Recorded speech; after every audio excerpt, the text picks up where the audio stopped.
जय हिंद साथियों, मैं पीयूष गुप्ता स्वागत करता हूं आपके अपने परिवार मुकेश सर एकेडमी के इस यूट्यूब चैनल पर। दोस्तों, आज की क्लास में हम लोग एसएससी एमटीएस के मॉक टेस्ट नंबर 4 के प्रश्नों को देखेंगे। तो आइए दोस्तों, बिना समय गंवाए अपने क्लास की ओर आगे बढ़ते हैं। यदि आप लोग हमारे चैनल पर नए हैं तो मैं चैनल को सब्सक्राइब, इस वीडियो को लाइक और अपने दोस्तों के पास शेयर करना मत भूलिएगा। यदि आप लोग रीजनिंग की कंप्लीट तैयारी करना चाहते हैं तो हम लोगों ने एक दूसरे चैनल का निर्माण कराया है जिसका नाम पीयूष क्लासेज एनसीईआरटी है। आप लोग उस चैनल को सब्सक्राइब कीजिए और डेली शाम 6 बजे रीजनिंग की कंप्लीट तैयारी कराई जाती है। तो इस चैनल को ज़्यादा से ज़्यादा शेयर और सब्सक्राइब करना मत भूलिएगा। देखिए दोस्तों, हमारा पहला प्रश्न आपकी स्क्रीन पर दिया गया है। प्रश्न नंबर 1 कह रहा है दोस्तों, कथन और निष्कर्ष का क्वेश्चन है। कुछ टैबलेट लैपटॉप है और कुछ लैपटॉप कंप्यूटर है, तो बताइए कि इनमें से कौन सा निष्कर्ष सही होगा।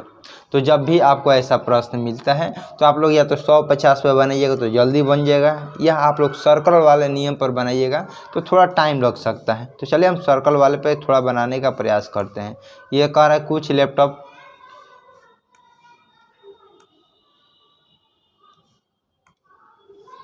देखिए कह रहा है दोस्तों कि कुछ टैबलेट क्या है, लैपटॉप है। कुछ टैबलेट क्या है, लैपटॉप है। और कुछ लैपटॉप, इनमें से कुछ लैपटॉप भी क्या है दोस्तों, कंप्यूटर है। कुछ टैबलेट लैपटॉप है, कुछ लैपटॉप कंप्यूटर है। तो बताइए कि इनमें से कौन सा निष्कर्ष सही होगा। तो सबसे पहले इतना आप लोग याद रखिए कि जब कथन पॉजिटिव है तो निष्कर्ष पॉजिटिव बनेगा, जब कथन निगेटिव है तो निष्कर्ष निगेटिव बनेगा। तो हम लोग देखते हैं कि सबसे पहले दोनों कथन क्या है, पॉजिटिव दिया गया है, और ऑप्शन नंबर बी यानी कि दूसरा निष्कर्ष क्या है, निगेटिव है, यानी कि ये क्या होगा, नहीं होगा। अब बचा क्या है, कुछ टैबलेट कंप्यूटर है। पूछ रहा है क्या कुछ टैबलेट कंप्यूटर है। तो देखिए ये टैबलेट है और ये क्या है, कंप्यूटर है। तो क्या कुछ टैबलेट कंप्यूटर है, तो नहीं है। तो ये भी क्या हो जाएगा, हम लोग का निष्कर्ष गलत हो जाएगा, यानी कि न तो निष्कर्ष पहला पालन होगा और न ही दूसरा अनुसरण कर रहा है, यानी कि ऑप्शन नंबर सी हो जाएगा करेक्ट आंसर। यदि आप लोग 100-50 पे बनाना चाहते हैं तो उस पर भी बना सकते हैं। जब भी कुछ रहता है तो उसको आप लोग 50-50 में लिखिए। जब भी कुछ रहता है तो उसको आप लोग 50-50 में लिखिए। और ये सबसे पहले ये जानिए कि दोनों कथन पॉजिटिव है तो निष्कर्ष पॉजिटिव बनेगा, ना कि निगेटिव, यानी पहला क्या होगा, दूसरा निष्कर्ष गलत हो गया। अब कह रहा है कुछ टैबलेट कंप्यूटर है, कुछ टैबलेट कंप्यूटर है। तो आप लोग देखिए कुछ टैबलेट यहाँ पर भी 50 है और यहाँ पर भी 50 है, लेकिन ये नहीं हो सकता है। क्यों? क्योंकि दोनों में मर्ज करने के लिए, दोनों को मिलाने के लिए किसी के एक का 100 होना जरूरी है।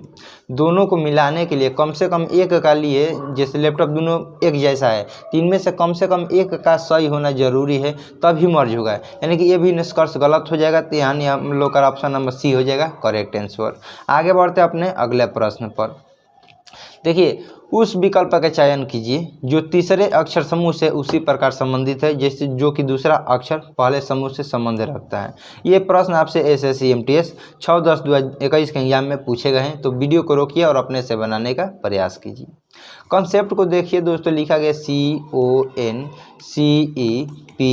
लिखा गया है, और इसको लिखा गया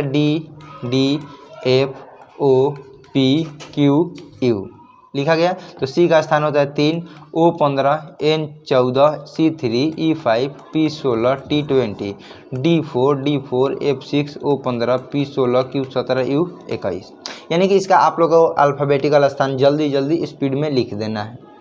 अब क्या नियम लग रहा है हम लोग बताने, देखिए 3 से 4, 15 से 4, 14 से 6, 3 से 15, 3 से 16 लग रहा है, यानी कोई लॉजिक नहीं लग रहा है, लेकिन एक लॉजिक लग रहा है। आप लोग ध्यान दीजिएगा तो सभी अल्फ़ाबेट को क्रम से आगे देखिए, सबसे पहले डी आता है, फिर ए, फिर O, Q, U, यानी कि सभी में +1 करके, सभी में +1 करके और सभी को अरेंज कर दिया, लाइन बाई लाइन सजा दिया है। तो सबसे पहले हम लोग देखेंगे इसमें सबसे पहले कौन आता है, ए।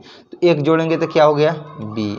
यदि आप लोग चाहते हैं ऑप्शन से तो ऑप्शन नंबर सिर्फ ऑप्शन नंबर बी दिया गया, आप लोग सही कर सकते हैं। लेकिन आप क्रम से सजाना चाहते हैं तो चलिए सजाते हैं। ए के बाद उसमें सबसे बड़ा क्या है, एन है, और एन के बाद क्या आता है, ओ आता है।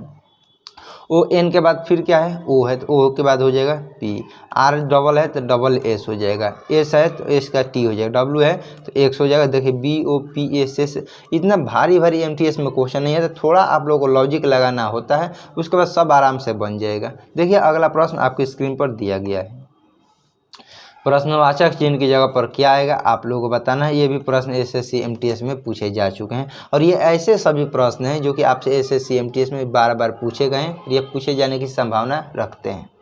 तो 5 से 115, 6 से 206, 8 से 502, 7 से 9 से 719 बताना है। तो क्वेश्चन मार्क की जगह पर क्या होगा आप लोग बताइए। तो देखिए दोस्तों यहाँ पर यही नियम लगा है कि 5 से 115 बनाने के लिए 5 का क्यूब होता है 125, और जब हम लोग -10 करेंगे तो हो जाएगा 115। 6 का क्यूब होता है दोस्तों 216, जब हम लोग 10 कम करेंगे तो हो जाएगा 206। तो ठीक इसी प्रकार 7 का क्यूब होता है 343, 343, और इसमें -10 कम करेंगे तो हो जाएगा 333, और 3 क्या हो जाएगा हम लोग का करेक्ट आंसर हो जाएगा। Option number D is the right answer. आगे बढ़ते अपने अगले प्रश्न पर। यहाँ पर बताइए कि क्या होगा, प्रश्नवाचक चिन्ह की जगह पर क्या होगा। यहाँ पर बताइए कि प्रश्नवाचक चिन्ह की जगह पर क्या होगा। देखिए 13 से 14 जाने के लिए +1, 14 से 22 जाने के लिए प्लस 14 8 22, 22 से 49 जाने के लिए 9 में से 2 घटेगा 2 27, 49 से 113 जाने के लिए 10 में 4 घटेगा 6। तो यहाँ से अब क्या होगा हम लोग को बताना है। क्या आप लोग को दिमाग लग गया इसमें कि क्या इसमें लॉजिक लग रहा है। 1 8 27 64 हम लोग को बताना है कि इसका राइट आंसर क्या होगा।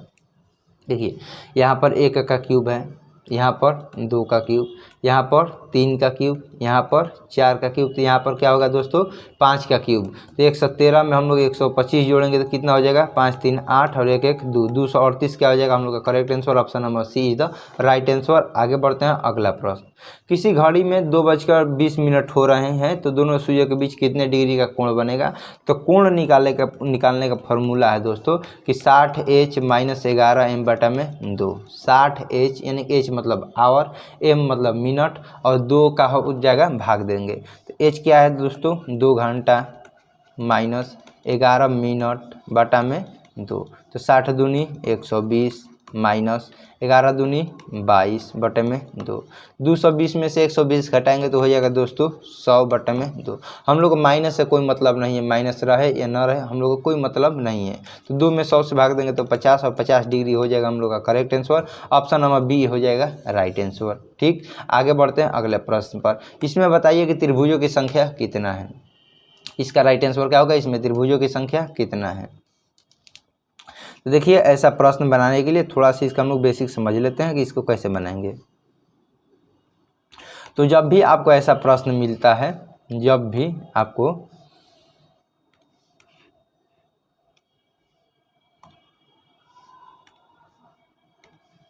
ऐसा प्रश्न मिलता है कि बताइए कि इसमें त्रिभुजों की संख्या कितना है, तो सबसे पहले इसको क्या करते हैं, इसका सभी जब भी कोना वाला रहता है उसको हम लोग काउंट करते हैं। 1 2 3 4, कितना है दोस्तों 4, और इसमें हम लोग 2 से गुणा कर देते हैं। 4 दूनी 8। में 2 से क्यों गुणा करते हैं, कैसे करते हैं, यदि आप लोग इसको समझना है तो हमारे चैनल पीयूष क्लासेज एनसीईआरटी को सब्सक्राइब करना होगा। रीजनिंग की कंप्लीट तैयारी में हम सभी आप लोगों को बेसिक से एडवांस तक की सभी सॉल्व क्वेश्चन करा देंगे। सभी आप लोगों को समझ में आएगा कि 2 से क्यों गुणा हुआ, क्यों नहीं अगर कुछ अलग अंक से गुणा किया गया। तो देखिए इसमें 8 हो गया, यहाँ पर 8, यहाँ पर भी 8, यहाँ पर भी 8 और यहाँ पर भी 8, यानी कि 8 चौके 32। टोटल त्रिभुज कितना हुआ 32। अभी हम लोग का ऑप्शन में नहीं दिया है। चलिए जब इनको मर्ज किया गया होगा तो कुछ तो त्रिभुज बना होगा। तो देखिए जब मर्ज किया गया तो कौन कौन सा त्रिभुज बना, एक त्रिभुज ये बना, एक त्रिभुज दोस्तों बना ये 8 दूनी 16 3 24 और चौके 32 हो गया। 1 2 3 4, कितना हो गया दोस्तों 4, यहाँ पर हो गया 5 और यहाँ पे हो गया 6, कितना हो गया दोस्तों 6, 32 6 38, 32 6 38 हो गया। इतना आप लोग काउंट कर लिया 32 6 38। अब देखिए एक त्रिभुज और यहाँ पर छिपा हुआ है, एक और कुछ त्रिभुज और छिपा हुआ है। 38 हमारा ऑप्शन भी नहीं दिया गया है। देखिए और कौन सा त्रिभुज छिपा हुआ है। देखिए यदि आप लोग ध्यान से देखिएगा तो देखिए एक त्रिभुज, सॉरी, यदि आप लोग ध्यान से देखिएगा तो एक त्रिभुज ये हम लोग का मिल रहा है एक, ठीक। अब फिर देखिएगा तो यहाँ से एक त्रिभुज मिल रहा है 2, ठीक, 2 त्रिभुज आपको दिखाई दिया और एक त्रिभुज और दिखाई दे रहा है जो कि आप लोग नहीं देख पा रहे हैं। इन दोनों से देखिए एक त्रिभुज ये मिल रहा है, एक त्रिभुज ये मिल रहा है, यानी एक्स्ट्रा त्रिभुज 3 मिल रहा है, एक्स्ट्रा त्रिभुज 3 मिल रहा है। तो 38 + 3 कितना हो गया दोस्तों 41, और 41 इसमें टोटल त्रिभुजों की संख्या है। Option number B is the correct answer. इसमें टोटल त्रिभुजों की संख्या कितना है दोस्तों 41 है। काउंट कर सकते हैं आप लोग। देखिए एक सबसे पहले तो ये एक वाला ये एक, चलिए इसको मिटाते हैं, एक त्रिभुज ये, ठीक, एक दिखाई दे दिया। फिर एक त्रिभुज दोस्तों हम लोग का मिल जाएगा ये, दिखाई दे दिया 2, ठीक। फिर एक त्रिभुज हम लोग को दिखाई दिया ये, 3 एक्स्ट्रा त्रिभुज मिल गया, यानी कि 38 + 3 41, और 41 हो जाएगा हम लोग का करेक्ट आंसर। आगे बढ़ते हैं अपने अगले प्रश्न पर। इसको बताइए कि इसका राइट आंसर क्या होगा, इसमें कौन सा होगा। हम लोग दिखाई दे रहा है कि इसको यहाँ से मिलाना है, यहाँ से इसको मिलाना है, और यहाँ से इसको मिलाना है, और गुणा वाला चिन्ह कर देना है, और गुणा वाला चिन्ह किस में मिल रहा है option number A. Option number A हो जाएगा करेक्ट आंसर, ठीक। आगे बढ़ते हैं। दिए गए विकल्पों में बताइए कि प्रश्नवाचक चिन्ह की जगह पर क्या आएगा। इसका राइट आंसर क्या होगा आप लोग बताइए। देखिए यहाँ पर फिर इसका स्थान, फिर यहाँ पर, फिर यहाँ पर, तो यहाँ पर क्या हो गया ये हो गया। और कौन कौन सा ऑप्शन मिल रहा है दोस्तों ऑप्शन नंबर ए बी, यानी कि सी और डी क्या हो गया कैंसिल हो गया, सी और डी कैंसिल हो गया। अब देखिए ये एरो का स्थान कैसे मुड़ रहा है, एरो यहाँ पर, फिर यहाँ, फिर इधर, फिर इधर, तो अब कहाँ जाएगा दोस्तों नीचे, और नीचे की तरफ किस में है, नीचे की तरफ है ऑप्शन नंबर ए, और ऑप्शन नंबर ए क्या हो जाएगा हम लोग का दोस्तों करेक्ट आंसर। इसका राइट आंसर हो जाएगा option number A is the right answer, ठीक है। आगे बढ़ते हैं हम अपने अगले प्रश्न पर। 7 बहनें हैं दोस्तों, अनिता, बबीता, सुनीता, दीक्षिता, ललिता, गीता उत्तर की ओर मुख करके एक पंक्ति में खड़ी है। ललिता रीता के ठीक दाएं खड़ी है, जो गीता के दाहिने ओर चौथे स्थान पर खड़ी है। बबीता और दीक्षिता के मध्य में केवल सुनीता खड़ी है, और दीक्षिता मध्य स्थान पर खड़ी है। दीक्षिता मध्य स्थान पर, जो बीच में उसी को हम लोग बनाते हैं 1 2 3 4 5 6 7। मध्य में कौन है दोस्तों दीक्षिता है, मध्य में दीक्षिता है, ठीक। अब कह रहा है कि दीक्षिता और बबीता के बीच में केवल सुनीता खड़ी है, यानी कि दीक्षिता और बबीता के बीच में केवल सुनीता खड़ी है, यानी कि यहाँ पर कंडीशन 2 बन जाएगा दोस्तों, यहाँ पर कंडीशन 2 बन जाएगा। और ये प्रश्न आपसे SSC MTS में पूछे गए हैं। देखिए यदि बीच में यहाँ पर दीक्षिता खड़ी है, तो दीक्षिता और बबीता के बीच में, दीक्षिता और बबीता के बीच में केवल सुनीता खड़ी है, और यहाँ पर कौन है दोस्तों सुनीता है, ठीक। रीता के ठीक दाएं ललिता है, रीता के ठीक दाएं ललिता है, जो गीता के दाएं चौथे स्थान पर है, जो शब्द किसके लिए आता है, जो शब्द हमेशा ऑब्जेक्ट लिए आता है, ऑब्जेक्ट यानी दूसरे वाले पर्सन, तो दूसरे वाले पर्सन कौन है रीता है। तो रीता कहाँ पर है, गीता के दाहिने चौथा है, यानी कि 1 2 3 4, चौथा कौन है दोस्तों गीता के दाहिने चौथा स्थान पर कौन है दोस्तों रीता है। तो इसको आप लोग कहाँ रखिएगा कि रीता और ललिता दोनों आ जाए। यदि हम लोग गीता को यहाँ पर रखते हैं दोस्तों,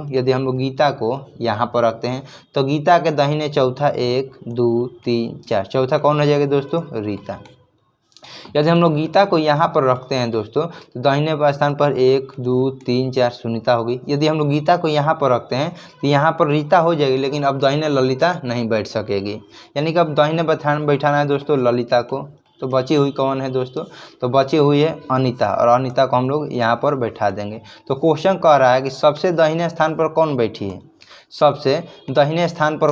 तो सबसे दाहिने स्थान पर बैठी है अनीता, और अनीता क्या हो जाएगा correct answer. Option number B is the right answer हो जाएगा। देखिए ये इतना हार्ड है, थोड़ा पूछा जा रहा है। SSC MTS इसी तरह हार्ड नहीं होता है, थोड़ा आप लोगों को मेहनत करना पड़ेगा। देखिए आगे बढ़ते हैं अगले प्रश्न पर। यह प्रश्न दिया गया है डायरेक्शन का है। कह रहा है दोस्तों कि 6 घर कुछ इस प्रकार एक कॉलोनी में स्थित है। ई डी के 60 मीटर दक्षिण में स्थित है। ई के 60 मीटर दक्षिण में स्थित है। कौन है दोस्तों? दक्षिण में डी है, डी है। बी के 40 मीटर दक्षिण में बी है। बी के 40 मीटर दक्षिण में एफ है। इसको छोड़ देते हैं। ई के 30 मीटर उत्तर में ए है। ई के 30 मीटर उत्तर में ए है। ई के उत्तर कहाँ है? ऊपर हो जाएगा। ई के 30 मीटर उत्तर में ए है। ठीक। ए के 50 मीटर पूर्व में एफ है। ए के 50 मीटर पूर्व में एफ है। और एफ से ऊपर कौन है दोस्तों? 40 बी है। एफ से ऊपर 40 कौन है दोस्तों? बी है। एफ से ऊपर 40 बी है। तो बी के 50 मीटर पश्चिम में सी है। बी के 50 मीटर पश्चिम में सी है। तो बी के पश्चिम कौन हो जाएगा? इधर। और 50 मीटर कौन है दोस्तों? सी है। तो ए के संदर्भ में सी का स्थान ज्ञात कीजिए। ए के संदर्भ में सी कहाँ है? सी ऊपर है, यानी उत्तर की तरफ है। उत्तर कहाँ है? 50 मीटर या 40 मीटर? तो यहाँ से यहाँ के बीच की दूरी 40 मीटर है। तो या इसका यहाँ के बीच की दूरी क्या होगा? 40 मीटर। तो यानी कि 40 मीटर उत्तर में है दोस्तों। C is the correct answer हो जाएगा। इसका राइट आंसर हो जाएगा option number C is the correct answer. चलिए आगे बढ़ते हैं अपने अगले प्रश्न पर। एक निश्चित कूट भाषा में 274 को कुछ इस प्रकार लिखा जाता है। 137 को कुछ इस प्रकार। 893 का अर्थ ये है। तो बताइए कि ईज का अर्थ क्या होगा? जब भी आपको मिक्स कोडिंग का प्रश्न मिलता है तो उसको आप लोग जल्दी बनाइएगा, कैसे इसको समझने का प्रयास कीजिए। सबसे पहले हम लोग देखेंगे ईज किस में है। ईज किस में है? तो हम लोग दिखाई दे रहा है कि ईज इसमें है। और ईज का अर्थ क्या है? 137 है। या तो इनमें से कोई ही होगा, या तो एक होगा या तीन होगा। ईज एक होगा या तीन होगा, यानी कि ऑप्शन नंबर ए और डी सी क्या हो गया? गलत हो गया। अब बच गया सी, अब बी और डी। अब चेक करते हैं। अब देखेंगे कि रोहन वाला कोड किस में है। रोहन वाला कोड किस में है दोस्तों? तो रोहन वाला कोड किस में है? इसमें है। कौन मिल रहा है? रोहन कितना दिया गया है? इसमें कॉमन दिया गया है 3 और 3, यानी कि 3 नहीं होगा। ऑप्शन नंबर क्या हो गया? B is the correct answer. इसका अब क्या हो जाएगा दोस्तों? 1 हो जाएगा। इसका राइट आंसर हो जाएगा। ईज का कोड क्या होगा? 1 होगा। इसको हम लोग कैसे बनाएं? शॉर्टकट में। यदि आप लोग लॉन्ग मेथड बनाना चाहते हैं तो सबसे पहले 1 और 2 के बीच में तुलना कीजिए। फिर तुलना कीजिए दोस्तों 1 और 3 के बीच में। फिर तुलना कीजिए आप लोग 2 और 3 के बीच में। उसके बाद आपका ईज का स्थान 1 आ जाएगा। नहीं तो आप लोग शॉर्टकट में कैसे बनाएं अभी समझिए। सबसे पहले ईज देखिए किस में है। तो ईज है दोस्तों, या तो 1 होगा या 3 होगा 7 होगा। तो ऑप्शन देखिए, ऑप्शन क्या है? 1 और 3 है, 7 नहीं है। 2 और 4 तो होगा नहीं, इसको हम लोग कट कर दिए। ये तो अब 1 होगा या 3 होगा। अब देखेंगे कि इनमें से अब किसका मिल रहा है। तो रोहन को ले लीजिए या फूल का देख लीजिए। तो फूल को हम लोग देख लेते हैं। तो देखिए फूल क्या दोस्तों? फूल। तो इसमें क्या मिल रहा है? 7 मिल रहा है। 7 से हम लोग का मतलब ही नहीं है। अब अच्छा रोहन, तो रोहन का कोड दिया है दोस्तों। रोहन इसमें भी है और रोहन इसमें भी है। और इनमें कॉमन क्या है? तो 3 कॉमन है और इसमें भी 3 कॉमन है। तो 3 7 खत्म हो गया, तो बचा हुआ है 1, और 1 क्या हो जाएगा हम लोग का correct answer. Option number B is the right answer. ये था शॉर्टकट। अन्यथा आप लोग इस नियम का पालन करते हुए बनाइएगा, आपके पास ज़्यादा टाइम रहे तो। एक कूट भाषा में हुक को कुछ इस प्रकार लिखा जाता है। HW के को दोस्तों KUX भी लिखा जाता है। तो बताइए कि COKE को क्या लिखा जाएगा। सबसे हम लोग इसका स्थान लिखिए H8 O15 और के हो जाएगा दोस्तों IJK। W23 X24 U हो जाएगा 21 और के हो जाएगा 11। तो क्या इसमें हम लोग कुछ दिमाग लग रहा है? 8 से 11 जाने पर 3, 15 से 21 जाने पर 6, 15 से 24 जाने पर 9 और 11 से 23 जाने पर 12, यानी कि दिमाग लग रहा है। +3 +6 +9 +12 समझ में आ गया। तो इसमें भी हम लोग +3 +6 +9 +12 कर देंगे। तो 3 3 6 किसका होता है? F का। 6 वो होता है 15 15 6 21 होता है U किस में दिया है? FU दिया है ऑप्शन नंबर डी, और ऑप्शन नंबर डी हो जाएगा करेक्ट आंसर। इसके बाद आप लोग स्थान लिखिए और आपका मालूम चलेगा। IK होता है 11 11 9, IJK होता है 11 11 9 20 होता है दोस्तों T, और E होता है 5 12 5 17 12 5 17।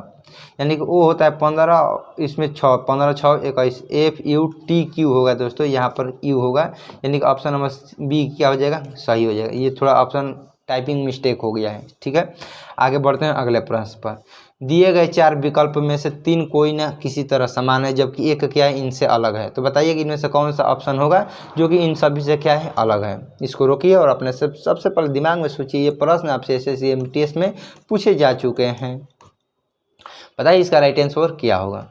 हम लोग ध्यान देंगे दोस्तों कि 5 में 3 जोड़ेंगे 8, 3 में 4 जोड़ेंगे 7, 5 में 1 जोड़ेंगे 6, यानी कि यहाँ पे मिस्टेक है। 3 2 5, तो ABD तीनों एक जैसा है, लेकिन ऑप्शन नंबर सी क्या है, इनसे अलग है, तो ऑप्शन नंबर सी क्या हो जाएगा, करेक्ट आंसर हो जाएगा। आगे बढ़ते हैं। इसका आंसर बताइए कि गणितीय चिन्हों को किसको बदले कि आपस में सही हो जाए।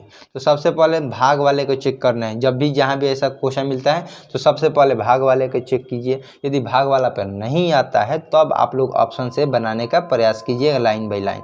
सबसे भाग और प्लस चेंज करते हैं, तो जहाँ भाग है वहाँ प्लस, और जहाँ प्लस है वहाँ हम लोग भाग कर देते हैं, बराबर 66। 9 में 3 से भाग देंगे तो हो जाएगा 3, 3 14 42, 14 3 42 माइनस 7, 42 में से 7 घटेगा दोस्तों, हो जाएगा 35। कितना हो जाएगा दोस्तों, 35, और 31 और 35 जोड़ेंगे तो हो जाएगा 66, और 66 हो जाएगा हम लोग का correct answer. Option number A is the right answer. देखिए ऐसा आपसे कब पूछा जाता है भारी, जब आपका किस्मत खराब रहेगा कि या तो ऑप्शन नंबर सी देगा या ऑप्शन नंबर डी, लेकिन आपका समय ठीक है, किस्मत साथ दे रहा है, तो ये तो ऑप्शन नंबर ए और ऑप्शन नंबर बी इन्हीं दो में से जल्दी आ जाता है, ठीक है। तो चलिए आज की क्लास हम लोग यहीं पर समाप्त करते हैं। यदि आप लोग हमारे चैनल पर नए हैं तो मैं चैनल को सब्सक्राइब, इस वीडियो को लाइक और अपने दोस्तों के पास शेयर करना मत भूलिए। और मैं बता देना चाहता हूं, यदि आप लोग रीजनिंग की कंप्लीट तैयारी करना चाहते हैं तो पीयूष क्लासेज NCERT को दोस्तों सब्सक्राइब करना मत भूलिए। डेली 6 PM पर, डेली शाम 6 PM पर रीजनिंग की कंप्लीट तैयारी कराई जा रही है, तो जुड़ना मत भूलिए। मिलेंगे अगले वीडियो में, तब तक के लिए आपको जय हिंद जय भारत।